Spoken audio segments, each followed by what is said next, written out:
Isang maganda at mapagpalang araw po ng Lunes sa inyong lahat, mga minamahal kong kapatid. Sumapit na po tayo sa araw ng Lunes sa loob ng ikalimang linggo sa panahon ng Pasko ng Pagkabuhay. Pagbati po muli sa lahat ng mga tumatangkilik, sa mga viewers and followers of the Daily Gospel Reflection. Gayon din po ang aming pagbati sa lahat ng mga namimintuho, mga deboto ni San Antonio ng Padua. At syempre, sa lahat po ng mga tumutulong sa amin, sa mga benefactors po namin na nagkakaloob ng kanilang tulong at suporta para sa mga proyekto dito sa pamansang Dambana ni San Antonio ng Padua. Lubos po ang aming pasasalamat sa inyo. Patuloy po kaming mananalangin at sana po'y nasa ligtas kayong kalagayan. Muli, welcome po sa ating Daily Gospel Reflection. Sama-sama po nating pagnilayan ang mga salita ng Diyos mula sa mabuting balita para sa araw na ito.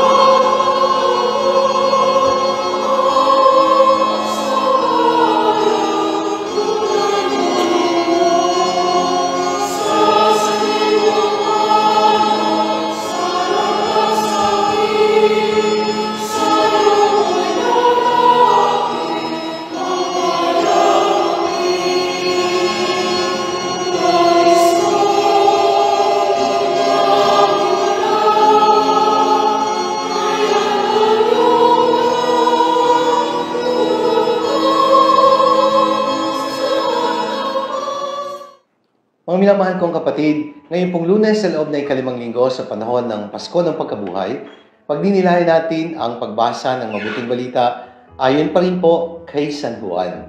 Ito po ay mula sa ika-14 na kabanata, mga talata 21 hanggang 26. Ang pamagat po na ibinigay ko sa ating pagninilay ngayon ay nagsasabing, ang batas ng pag-ibig ay nabibigyan ng mukha sa pagsunod at pagkakawanggawa. Mga minamahal kong kapatid, sa ating Ebanghelyo, malinaw na pinahayag ni Jesus. Ang tumatanggap sa mga utos ko at tumutupad dito, ang siyang tunay na umiibig sa akin. Ang umiibig sa akin ay tutupad ng aking mga salita, iibigin siya ng aking Ama, at kami ay mananatili, mananahan sa Kanya. Sa unang liham po ni Apostol San Juan, Kabanata 4, talata 11, sinasabi po na nagagawa nating magmahal sapagkat ang Diyos ang unang nagmahal sa atin. We love because God loved us first. Laging ang Diyos ang umuunang magmahal. Kaya dahil siyang nanguna, huwag tayong matatakot na sumunod na magmahal din katulad ng pagmamahal niya sa atin. St. Paul, in his letter to the Romans, teaches us that God has poured out His love into our hearts by the Holy Spirit whom He has given us. Ang pagsunod sa kalooban ng Diyos, ang pagsunod sa mga batas ng Diyos ay tanda ng ating pagmamahal sa Kanya. Our obedience to God is the proof of our love. Kaya nga, ito po yung pinili kong title ng ating pagninilay. Ang batas sa pag-ibig ay nabibigyan ng mukha sa pagsunod at pagkakawanggawa. When love begins to flow, then you are motivated to obey. Obedience that is motivated by fear is not a genuine and true kind of obedience, because this is not the kind of obedience that God wants from us. Tayo ay sumusunod dahil nagmamahal. Hindi tayo sumusunod dahil natatakot lang. Pangalawa, the indwelling of the Holy Spirit awakens the love that is in us. We are created and born to love because we are all created after the image of God. And God essentially is love. Kaya ang Espiritu Santo po ang tumutulong sa atin, ang nagbibigay sa atin ng inspirasyon at lakas upang tayo ay magmahal. Katulad ng pagmamahal ng Diyos sa atin. Nang mula tayo sa Diyos, tayo ay para sa Diyos. Nagmamahal tayo sapagkat tayo nilikha sa wangis ng Diyos. And through the working of the Holy Spirit in us, we become conscious and aware of who God is for us. At kung ano ba ang nais natin gawin at dapat gawin. At yan ay walang iba, kundi ang magmahal sapagkat ang Diyos ay pagmamahal. At dahil alam natin na tayo ay minamahal ng Diyos sa isang pag-ibig na hindi kumukupas, sa pag-ibig na nagpapatuloy at hindi nagwawakas, nagagawa po nating magmahal.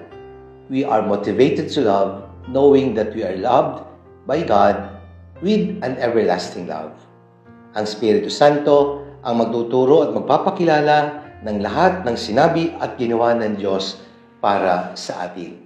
Kaya mga minamahal kong kapatid, kapag naranasan mo na ikaw ay minamahal, you cannot help but also love. Tandaan natin, ang Diyos ang unang nagmahal, kaya nagagawa nating magmahal. Lagi ko po binabalikan yung aking experience noong ko po ay first year high school. At first time ko po makatanggap ng love letter mula sa isang anonymous na humahanga sa akin. Nung mabasa ko po yung sulat, parang kinikiliti ang aking puso. At alam nyo ba, magmula nung malaman ko na meron pala nagkakagusto sa akin, meron palang humahanga sa akin, naramdaman ko na mahalaga pala ako at ako pala ay kamahal-mahal din. Aba, ang dami hong nabago sa buhay ko. Natuto na ako maligo araw-araw, nag-aayos ng sarili, nananamit na ng maayos. Sa madaling salita, natuto ako magpahalaga at magmahal sa aking sarili sapagkat naramdaman ko na may nagmamahal sa akin. Mga kapatid, sa mga tahanan, sa ating mga pamilya, una nating naramdaman ng pagmamahal. Dito natin unang naunawaan ang kahulugan ng pag-ibig. Kaya nagagawa nating magmahal sapagkat may una nang nagmahal sa atin. Kaya mga minamahal kong kapatid, uulitin ko, ang batas ng pag-ibig ay nabibigyan natin ng mukha at tunay na larawan sa pamamagitan ng pagsunod at pagkakawanggawa. Kaya sabi nga ni Apostol San Juan, huwag tayong umibig sa pamamagitan ng salita lamang. Ipakita natin ang ating pagmamahal sa pamamagitan ng ating gawa. At ang pagsunod, ang pagtupad sa kalooban ng Diyos ay tunay na sukatan para sa tunay nating pagmamahal sa Diyos. Manalangin tayo. Ang maraming makapangyarihan, maraming salamat po sapagkat minahal mo kami at dahil sa pagmamahal na ito, nagagawa din namin magmahal. Ikaw ang aming lakas, ikaw ang aming inspirasyon upang kami ay magmahal katulad ng pagmamahal mo sa amin. Amen.